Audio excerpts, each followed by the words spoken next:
Let's talk keys and predictions for one of the games of the week in college football. And I feel like, Sonny, there's a little bit more on the line for Illinois than Duke. I don't have Duke as a playoff team going into this year or a playoff battling team. I do think they're good. I like what Manny Diaz is doing, but this feels, with Luke Altmaier back and all the production from last year that's returning, like an all or nothing sort of season for Illinois. So for them to get a win in this spot, you give me 2 or 3 things that have to happen, or else Bret Bielema is going to have a press conference that won't be quite as fun.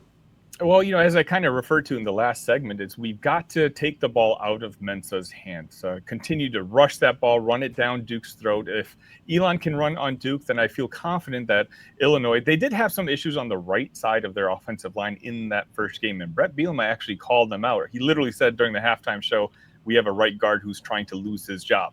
That's whoa. He again, it honest. That's why you love Bret Bielema. He's willing to call out his own team, but he's telling that to his face as well while they're watching film. So the pressure's going to be on. If they can run that ball on defense, we were missing one of our better defensive backs, Jaheim Clark, and Western Illinois was able to kind of take advantage of a kid named Caleb Patterson a couple times.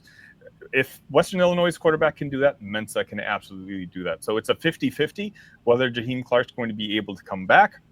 But otherwise, Gabe Yakus, I think this year it's going to be the year that he becomes a household name amongst a lot of college football fans. He had 2.5 sacks in that first game against Western Illinois. I think as long as he can cause a little havoc and just show Mensah that, hey, this isn't Elon. This is a Big Ten team. It's going to be his first big test against a Power 2 opponent. And I just think, it's one of those, put pressure on him immediately right away. He's going to be one of the best quarterbacks that Illinois has on their schedule. So I know they were very vanilla last week. I'm not going to lie. They may have won by 49 points, but they did. I was watching the All-22s literally last night. They showed nothing. And so I'm actually very intrigued to see what Barry Lunny Jr.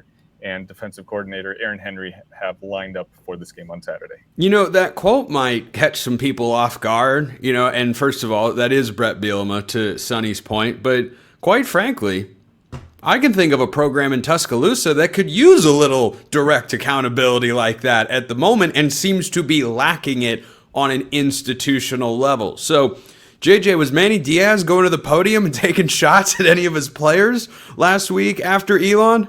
I did not have that happen. No, certainly a performance that Duke would like to clean up in so many different areas and that sort of thing. But, that was not Manny Diaz firing shots at any one of his players. More complimentary of a number of different guys. Yeah, going into this game, what are your top keys for Duke to walk away with what would be a big-time statement win for the program and the ACC? I really think it goes back to Darian Mensah carrying a large portion of the load for this Duke team. Duke finished second to last in the ACC and running the football last season, and they got off to a poor start running the football as well this past week against Elon. If you take away a 32-yard touchdown run from Jaquez Moore and a 63-yarder from Anderson Castle for Duke, the Blue Devils had 23 carries for 60 yards.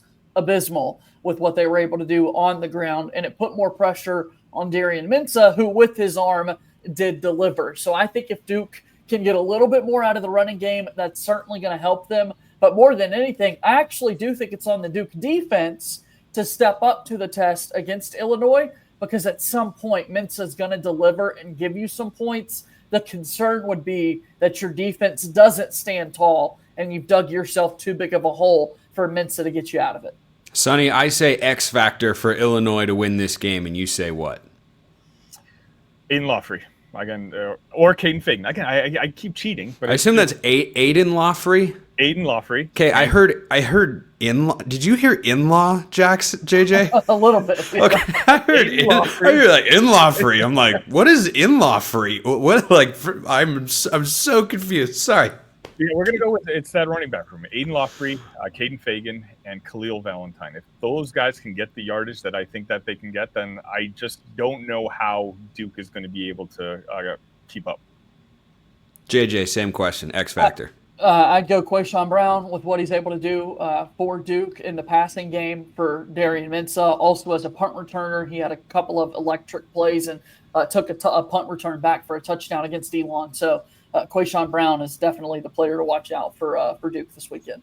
What are your guys' biggest concerns? You cover these teams even more than I do here on the show. Sonny, on the road for the first time, Illinois got to go all the way to Durham. It's a pretty long trip. I'd imagine, a couple thousand miles, maybe? I'm not good with that stuff in my head. But anyway, it's a long trip. I don't know the last time that they've gone there, but is that one of your top concerns, or what's something that maybe has your attention? Like, man, I don't know how this is going to go in game number 2.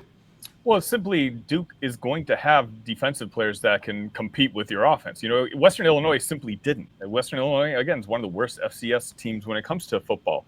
But Duke, if you couldn't get separation on their defense or on the WIU defensive backs, you're going to struggle against the Duke guys. So right now, I think that's where the spotlight is completely on. Those young wide receivers that people, including myself, have hyped up all offseason long, talking about how talented of a group that is. We're going to need more of a showing week 2 against Duke, because even if you're able to squeak by Duke week 2, if those guys don't perform, then all of a sudden I'm feeling a lot less optimistic about what the rest of the season is going to look like. JJ, what's your top concern for Duke in this game? Well, I was going to say we'll stick to college football and not geography. I just did the quick research. 700 miles. Oh, gosh. And about a 12-hour drive, if anybody Good thing my name's on the show over there. Exactly. But big concern would just be running the football again. I really want to know if this is going to be a problem once again for Duke this season, and then seeing what the defense does against a much stronger test in Illinois to really set the tone for the season ahead. After this one, they've got the big showdown at Tulane, the return game for Darian Mensah, and then it's into ACC competition for Duke. So much on the line for a game like this, and I hope that this Duke team is ready to stand tall. Yeah, Darian Mensah has to avoid the personal look-ahead factor because he's going back to New Orleans next week. The time has finally arrived for game predictions. I'm going last because I suspect I'm going to break a tie. This is a sub-field goal point spread game. Illinois by 2.5. Over-under is set at 49.5, according to our friends at FanDuel. I actually like the over in this game. Sonny, is Illinois getting it done? I do think they get it done. I think there's a reason we didn't see all that much from week 1 and still were able to cover that big spread. I think we get a little lucky in the sense where we build a little cushion of a lead, and then maybe we can force a late turnover on Mensah trying to force something. 27-17 Illinois. JJ, prediction. Really close. You are going to split the tie here, Spencer. I like the making of a 28-27 type football game. I mean, a really close one that goes down to the wire. But Duke being the home team, I think Darian Mensah has the football late and finds a way to pull up the win. I have this much of an inclination, even with a 2.5 point spread, to pick a win but a cover.